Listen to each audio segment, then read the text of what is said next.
दोस्तों आदाब, मेरा नाम है वकार वाहिद और आज हम लोग पहुंच चुके हैं, हमारी टीम पहुंच चुकी है गुरवलिया में ओम शांति केंद्र पे। हमने बड़ा सुना था कि ओम शांति के बारे में लोग मेडिटेशन करते हैं, लोग ध्यान करते हैं और इससे बहुत लोगों को फ़ायदा हुआ था। हम लोग फ़िलहाल इस वक्त कुशीनगर के गुरवलिया में मौजूद हैं ओम शांति केंद्र पे और हमारे साथ वार्ता करने के लिए बीके जवाहर सर हाजिर हैं, हमारे साथ मौजूद हैं। बहुत रिक्वेस्ट करके हमने आपसे समय लिया है। सर बहुत बहुत स्वागत है आपका हमारे ओम शांति। सबसे पहले सर हम शुरुआत करना चाहेंगे जी कि जो ओम शांति है बेसिकली बहुत सारे लोगों को नहीं पता है इस संस्था के बारे में। सबसे पहला सवाल हमारा यह है कि ये संस्था कब से शुरू हुई? देखिए, ये विश्व परिवर्तन का कार्य परमात्मा की नज़र में बहुत आवश्यक था। तो परमपिता परमात्मा सन 1936 में जी अवतरित होकर एक साधारण वृद्ध तन का आधार लेकर पूरे विश्व में काल चक्र का ज्ञान देने तथा विश्व में आने वाली जो समस्याएं हैं, जो परिवर्तन है जी उसको बताने के लिए परमात्मा शिव इस धरती पर प्रजापिता ब्रह्मा के द्वारा जी इस संस्था का स्थापना की। शुरुआती दौर हैदराबाद सिंध में थे। प्रजापिता ब्रह्मा परमात्मा शिव का ही नाम रखा हुआ है। जी साधारण में जो लेखराज दादा इनको लोग जानते थे, लेखराज, कुछ लोग लखीराज भी कहते थे। और जब भगवान शिव इनके तन में प्रवेश करके जब ज्ञान सुनाना शुरू किए तो इनका नाम प्रजापिता ब्रह्मा नाम रखे और उन्हीं के नाम से जी परमात्मा शिव ने प्रजापिता ब्रह्मा कुमारी ईश्वरी विश्वविद्यालय की स्थापना की। इसकी शुरुआती दौर जो है 1936 ही है। अच्छा, हैदराबाद सिंध से स्टार्टिंग हो गया और अभी पूरे विश्व के 140 देशों में अच्छा सुचारू रूप से इसका संचालन होता है। सर हम ये भी साथ साथ जानना चाहेंगे आपसे कि बहुत सारे दूसरे आध्यात्मिक केंद्र, दूसरी संस्थाएं अपने अपने स्तर पे अपने अपने तौर पे काम कर रही हैं, उनका एक अलग अलग सबका उद्देश्य है। जी, आपकी इस ब्रह्मा कुमारी ईश्वरीय संस्था जो है इसका उद्देश्य क्या है? उद्देश्य है कि एक मूल्यनिष्ठ समाज, जी एक श्रेष्ठ समाज, एक सभ्य समाज, भारतीय संस्कृति से जुड़ा हुआ एक समाज लाने का ये लक्ष्य है, जिसको हम लोग स्वर्ग कहते हैं। जी। और संदेश क्या देती है ये संस्था?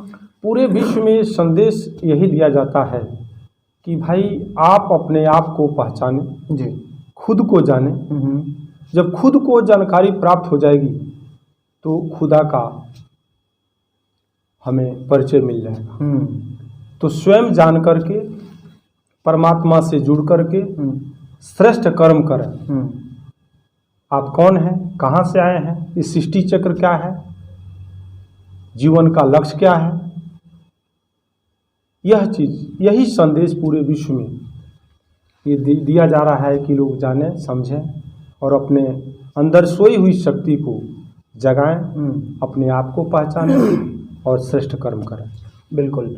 और आगे चलते चलते हम अगला सवाल हमारा ये है कि संन्यास को धारण करने के लिए दूसरी संस्थाओं में ये माना जाता है, समाज में ये मान्यता है कि घर बार छोड़ना पड़ता है, सब कुछ छोड़ छाड़ के एक जगह जाना पड़ता है। यहाँ क्या इसकी व्यवस्था है? देखिए, ये जो संन्यास धर्म एक अलग क्षेत्र है जी, लेकिन प्रजापिता ब्रह्मा कुमारी ईश्वरी विश्वविद्यालय में ये जो है संन्यास पूरी संसार के बुराइयों से संन्यास जो है किया जाता है। घर बार नहीं छोड़ना है आपको, नौकरी पेशा नहीं छोड़ना है, जहाँ है जिस पेशे में है वहीं रहिए। मन बुद्धि से बुराइयों से दूर हट करके परम सत्ता से जुड़ करके और परमात्मा की याद में एक श्रेष्ठ कर्म करें। जी, यह ऐसा संन्यास है। तो संन्यास तो करना है लेकिन बुराइयों से करना है। हम घर छोड़ नहीं देना है, घर को नहीं छोड़कर आना है, बाल बच्चों को छोड़कर नहीं आना है। आप जहाँ हैं, जिस पेशे में हैं, जिस बिजनेस में हैं, जिस व्यवसाय में हैं, वहीं रहिए। परमात्मा का परिचय प्राप्त करके उनसे जुड़कर सर्व संबंध जुड़ करके अपना कर्म करते रहिए, आपका उत्थान होगा, कल्याण। मतलब घर बार परिवार अपना कुछ भी नहीं छोड़ना है, नौकरी चाकरी कुछ नहीं छोड़ना है। जहाँ है अभी हमारे यहाँ जी तमाम भाई बहन ऐसे हैं जो जुड़े हुए हैं, नौकरी भी करते हैं और इस संस्था से भी जुड़े हुए हैं, अपने जीवन को सुचारू रूप से चला रहे हैं। क्या कहीं कोई दिक्कत नहीं है। तो ऐसा भ्रम नहीं है कि हमको घर छोड़ कर के यहाँ आना है। नॉर्मली संन्यास का नाम सर जब भी आता है तो यही दिमाग में आता है। कुछ लोग ऐसे हैं जी, जैसे जो कोई भाई बहन है अगर जो समर्पित रूप से रह करके इस संस्था में जीना चाहेंगे तो उनके लिए भी अलग रूट है, अलग व्यवस्था है। लेकिन घर गृहस्थ में रह करके अगर जो चलना चाहते हैं, ज्ञान को लेकर अपना कर चलना चाहते हैं जी, तो आप चल सकते हैं। इसमें कहीं कोई प्रतिबंध नहीं है, किसी जाति धर्म का कोई रोक टोक नहीं है, कहीं कोई टीका टिप्पणी नहीं है। वसुधम कुटुंबकम का जो पाठ है, पूरा विश्व एक परिवार है। क्या बात है। हम लोग अलग अलग नहीं हैं, चाहे किसी धर्म के हैं, किसी जात के हैं। यही तो बिल्कुल बहुत महत्वपूर्ण संदेश। क्या कहें। पीछे सर तस्वीर दिख रही है, आप उस तस्वीर के बारे में। तस्वीर ये जो है ऊपर में एक ज्योति बिंब निराकार का लाइट देख रहे हैं जी, वो परमात्मा का निराकार स्वरूप का यादगार है जी, और नीचे अभी हमने चर्चा किया था जी, जी, ये लेखराज दादा, इनका लौकिक नाम था। जी, जब परमात्मा शिव प्रवेश की जी, तो इनका नाम प्रजापिता ब्रह्मा रखे। ये प्रजापिता ब्रह्मा है, इन्हीं के द्वारा परमात्मा शिव ने संस्था का स्थापना करके और आगे बढ़ाने का काम। मुख्य केंद्र कहाँ है सर आपका? इसका head office mount Abu Rajasthan में है, जी, जो सिरोही जिला में पड़ता है। हम्म, पूरे विश्व के लोग 140 देशों के भाई बहन लोग वहाँ पहुँचते हैं, साधना भट्टी में भाग लेते हैं, परमात्मा से मिलन का भी काम चलता है।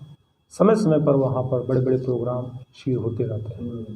अच्छा सर, साधना की बात आपने की तो जैसे पूजा की बात होती है या इबादत की बात होती है तो हर धर्म में अपने अपने हिसाब से कुछ लोग नमाज पढ़ते हैं, कुछ लोग पूजा करते हैं। यहाँ ध्यान करने का क्या ध्यान करने का व्यवस्था है? मतलब ये एकदम सिंपल तरीका है जी, कि इसमें किसी प्रकार का कोई शारीरिक हमें कसरत नहीं करनी है। मन और बुद्धि जी, को परम पिता परमात्मा से जोड़ना है, यही योग कहलाता है।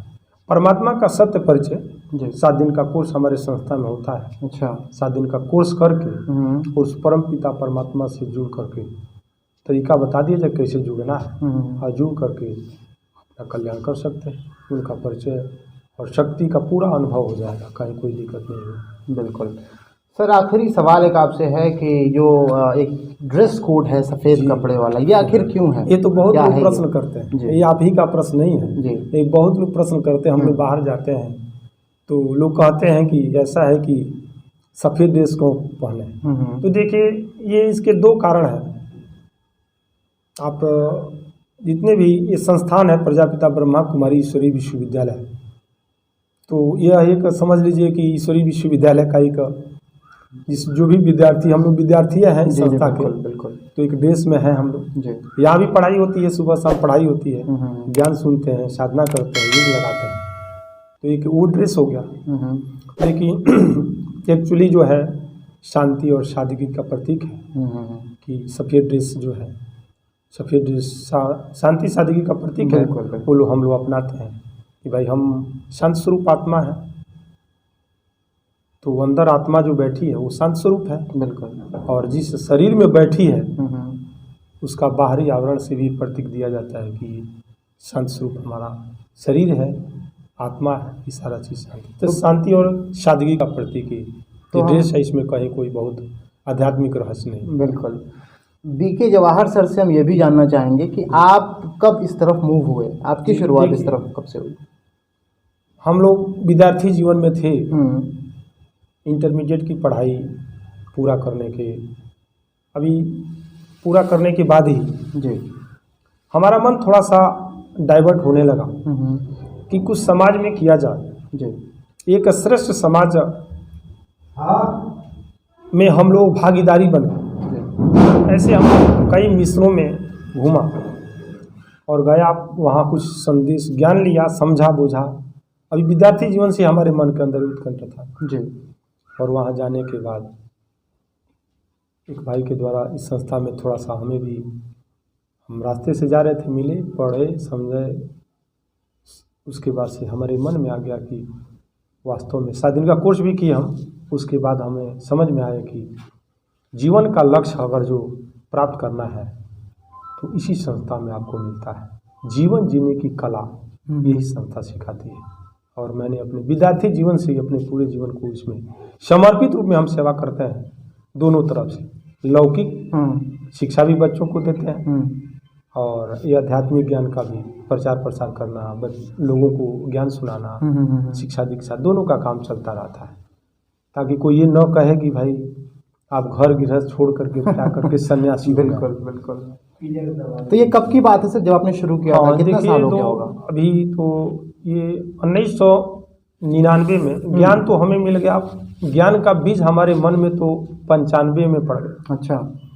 4 साल इसको बीज, ज्ञान के बीज को अंकुरित होने में लगा। अभी हमारा शिक्षा दीक्षा हो रही थी, पढ़ाई लिखाई चल रहा था।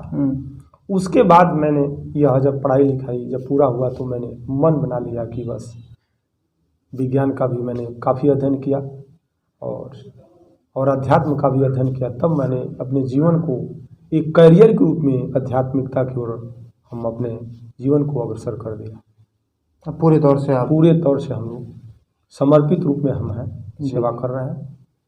सर चलते चलते अगर कोई आप संदेश देना चाहें हमारे दोस्तों को? हम तो यही कहेंगे कि धरती के सभी आत्माओं को इस अंतिम समय में यह आवश्यकता है, कयामत का समय आ चुका है, दुनिया का बहुत बड़ा परिवर्तन होने वाला है। इस रहस्य को भगवान ही जानता है, और वही कुछ महान आत्माओं को उस साक्षात्कार भी करा दिया है। इसलिए अंतिम समय में हम सोचेंगे कि सभी लोग उस परम पिता परमात्मा से जुड़ करके अगर जो कर्म को श्रेष्ठ बना लेते हैं, यही सौभाग्य की निशानी है। बहुत बहुत धन्यवाद सर कि आपने अपना कीमती समय हमको दिया और अध्यात्म की इतनी सारी बातों से हमारे दोस्तों को रूबरू कराया। आप सबका भी बहुत बहुत शुक्रिया, बहुत बहुत धन्यवाद कि आप सब हमारे चैनल पे लगातार बने रहते हैं, हमारे मेहमानों से मिलते रहते हैं, उनकी महत्वपूर्ण बातों को सुनते रहते हैं। अगली कड़ी में फिर किसी नए मेहमान से मुलाकात होगी, तब तक के लिए बहुत शुक्रिया, बहुत धन्यवाद। Thank you so much. ओम शांति। ओम